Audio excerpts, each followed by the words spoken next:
EVM VVPAT मुद्दे को तो सुप्रीम कोर्ट सुनकर फ्री हो चुकी है। हमारा मतलब है कि सुप्रीम कोर्ट ने ईवीएम वीवीपैट मामलों में दोनों साइड की पार्टीज के आर्गुमेंट को सुनकर अब उस पर अपना वर्डिक्ट रिजर्व कर लिया है। लेकिन कब वो इस वर्डिक्ट को प्रोनाउंस करेंगे, इस पर कई लोगों ने कंसर्न्स रेज किए हैं। क्या ये इलेक्शन वोट काउंटिंग से पहले होगा या बाद में, इस पर अब एक नई डिबेट शुरू हो गई है। जहां एक और इस सेंसिटिव इशू ने आग पकड़ी हुई है, वहीं एक और ऐसा ही सेंसिटिव इशू है जिस पर लोग 2019 से बात कर रहे हैं।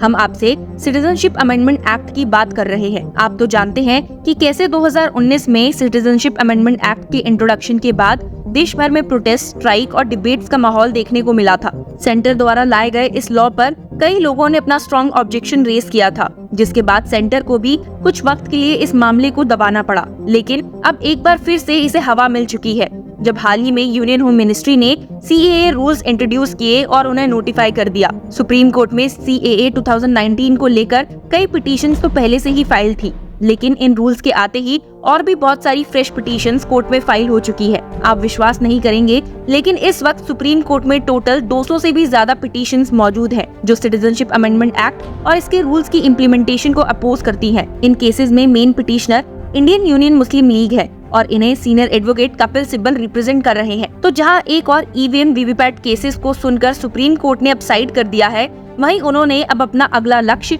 सिटीजनशिप अमेंडमेंट एक्ट केसेस को सुनने के लिए लिया है। शुक्रवार को ऐसी ही एक हियरिंग में सुप्रीम कोर्ट ने सिटीजनशिप अमेंडमेंट एक्ट और उनके रूल्स पर एक अहम फैसला लिया है। Chief justice DY Chandrachud and justice JB Pardiwala की बेंच ने फ्राइडे को एक लॉयर की सबमिशन का कॉग्निजेंस लेते हुए, जो कि एक गुवाहाटी में रहने वाले पिटिशनर की तरफ से प्रेजेंट हुए थे, दोनों स्टेट गवर्नमेंट और home ministry and the ministry of external affairs को नोटिस इशू कर दिया है। सुप्रीम कोर्ट ने स्टेट गवर्नमेंट और सेंटर दोनों से ही उसकी पिटीशन पर रिस्पांस मांगा है।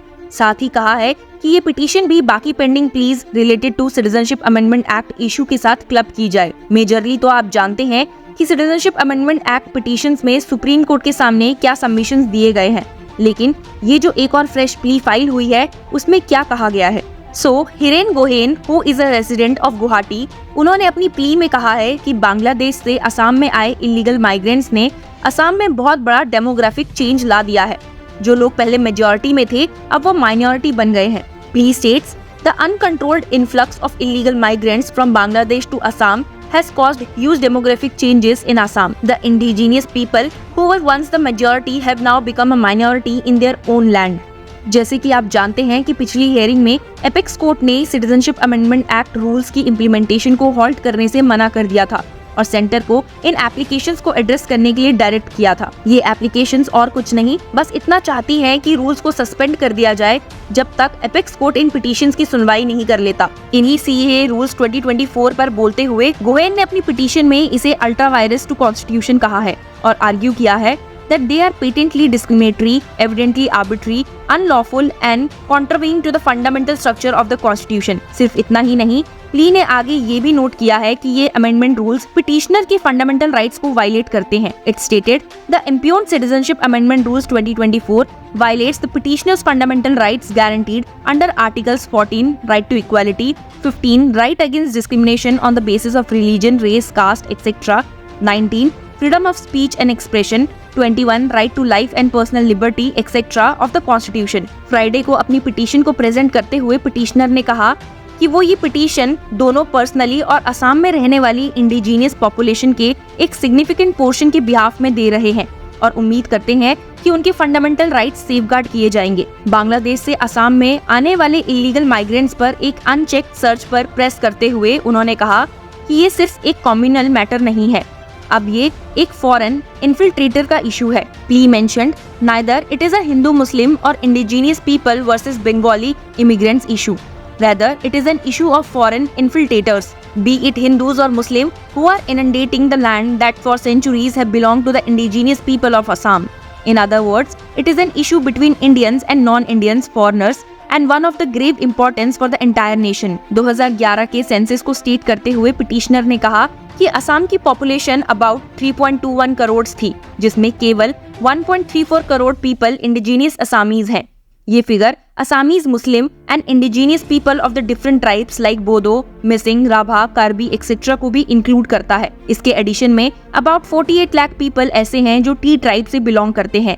Hence, the plea stated, the sum total of the aforesaid two figures comes to about 1.82 crores. A major part of the remaining population of Assam essentially comprises Bengali-speaking Hindus and Muslims, and a minor part comprises Hindi, other language-speaking people who have migrated from the other states of India. Petition में ये सारे submissions देने के बाद अब उन्हें भी बाकी पिटीशंस में इंक्लूड कर लिया गया है, जिसपे सुप्रीम कोर्ट जल्द ही हियरिंग भी करने वाली है। जैसे कि आप जानते हैं कि पिटीशनर्स द्वारा फाइल्ड इन प्लीज में उन्होंने अपना रिटन सबमिशन भी फाइल कर दिया है, जहां प्रीवियस हियरिंग में कोर्ट ने सेंटर से रिप्लाई मांगा था और उसके लिए उन्हें वक्त भी दिया था।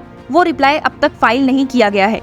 लेकिन देखने वाली बात यह है कि और भी न्यू पिटीशंस हैं जो इस केस में ऐड होती जा रही हैं। हालांकि सिटीजनशिप अमेंडमेंट एक्ट को इंट्रोड्यूस किए हुए काफी टाइम हो गया है, लेकिन अब भी रूलिंग पार्टी को इसे लोगों को समझाना काफी मुश्किल हो गया है। आपने देखा होगा कि इलेक्शन से पहले और अपनी कैंपेन रैलीज में बीजेपी ने काफी कोशिश की है कि वो सिटीजनशिप अमेंडमेंट एक्ट से जुड़े सभी डाउट्स को क्लैरिफाई कर पाए, और इसलिए उन्होंने इस लॉ में उठने वाले कई सवालों का जवाब पब्लिक डोमेन में दिया है। Union home minister Amit Shah, union defence minister Rajnath Singh, यहाँ तक कि खुद प्राइम मिनिस्टर नरेंद्र मोदी ने भी कई इंटरव्यूज देते हुए उठने वाले सभी डाउट्स पर अपने व्यूज दिए हैं और पूरी कोशिश की है कि लोग इस लॉ को मिसअंडरस्टैंड ना करें। पर फिर भी आम जनता के मन में अब भी बहुत सारे कंसर्न्स हैं, जिन्हें लेकर वो सुप्रीम कोर्ट तक पहुंच रही है। अपने सबमिट किए गए रिटन सबमिशन में भी पिटिशनर ने कुछ लूप होल्स को पॉइंट आउट किया है, जैसे कि ड्यूल सिटीजनशिप। उनका मानना है कि 2024 रूल्स डिफेक्ट से भरे हुए हैं और इसमें ये फैक्ट भी ओवरलुक किया गया है कि सिटीजनशिप लेने के लिए अपनी पहले सिटीजनशिप को रिनाउंस करना इम्पोर्टेंट है।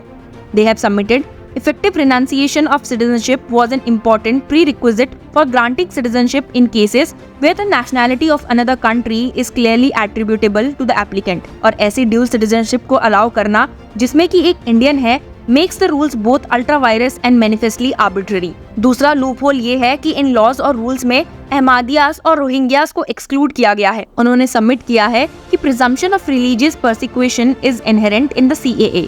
अपने रिटन सबमिशन में पिटिशनर ने कोर्ट को बताया है कि सिटीजनशिप अमेंडमेंट एक्ट अपने ऑब्जेक्ट्स और एम को फुलफिल नहीं करता है और इसीलिए ये माना नहीं जाना चाहिए। इस रिटन सबमिशन का नोट लेते हुए पिटिशनर्स ने कहा है, ex specie it is clear that the foundational claim that the CAA aims to extend citizenship benefits to persecuted minorities is fundamentally flawed, and that it fails to as it arbitrarily chooses between persecuted groups of different kinds. This is not merely an issue of under-inclusion per se.